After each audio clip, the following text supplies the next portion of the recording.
Nyt yksi kappale vielä ihan tällä meidän Verestandien bändillä. Siksi tuo Rauli meni pois. Tekin voitte vaan kuunnella ja nautiskella. Tää on mun tulevalta albumilta. Sen nimi on Eden, sen albumin nimi. Ja se kertoo semmosesta vähän niinku sisäisestä turvapaikasta, mutta myös yksi teema on omistaminen. Mä oon miettinyt paljon omistamisen käsitettä, koska mä oon päässyt vain elämän jälkeen eka kertaa ostamaan pienen mummon mökin ja mä kerrankin omistan jotain. Mä oon miettinyt, mä oon miettinyt, että miten absurdia omistaa maata. Omistanko mä sen ilmatilankin, kuinka korkealle asti omistan sen ja kuinka syvälle. Se on musta tosi hassua. Mä omistan kukat, mehiläiset, ampiaiset, kaikki mitä siellä tontilla on. Ihan yhtä absurdia on mun mielestä se, että vois omistaa joku ihmisen. Ja puhumattakaan siitä, kun on kuulemma semmonen nettisivu, missä voit ostaa tähden. Siis oikeesti nimetä tähden taivaalta, se on sinun ikioma tähti. Ei se ehkä mene niin, vai meneekö, en tiedä, mutta me esittää teille nyt mun tulevat albumit kappaleet Tähti ei voi omistaa.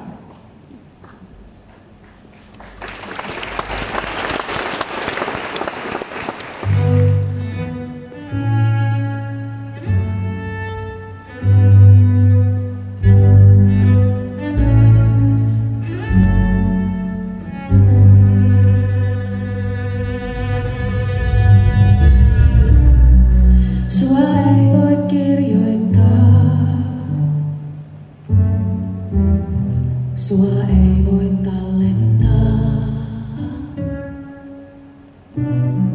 Eikä mikään tiede täällä koodaa pois sun sisintä. Tuulien vietävänä oot rauhaton pienissä hetkissäni.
Okei, sitten meillä on vielä yksi kappale, jonka jälkeen päästään kaikki haukkumaan henkeä vähän.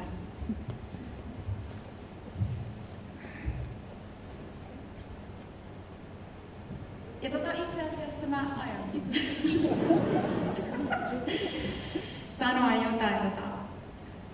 Joku on saattanut nähdä mut siinä Vain elämän ohjelmassa ja yksi ihana artisti esitti tämän kappaleen siellä. Ja tää oli yksi mun lempiversioista. Mä itse asiassa mieluummin kuuntelen jopa sitä, koska siinä on niinku drivea.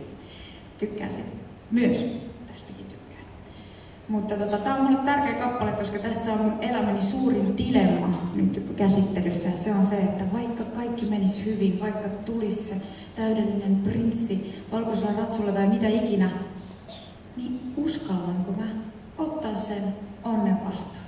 Tänään mä aion ottaa kaiken onnen vastaan ihan täysillä. Let's do it. Here.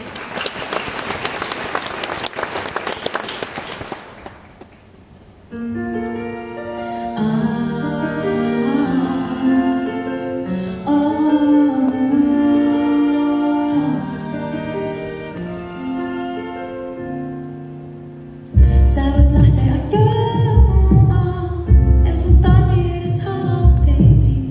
Ei kukaan ajattakaan, tiesi elää mennyttä niin.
Jos sä jäät silti, jos sä päätät jäädä silti, jos sä jäät silti, uskallanko mun peloista irti?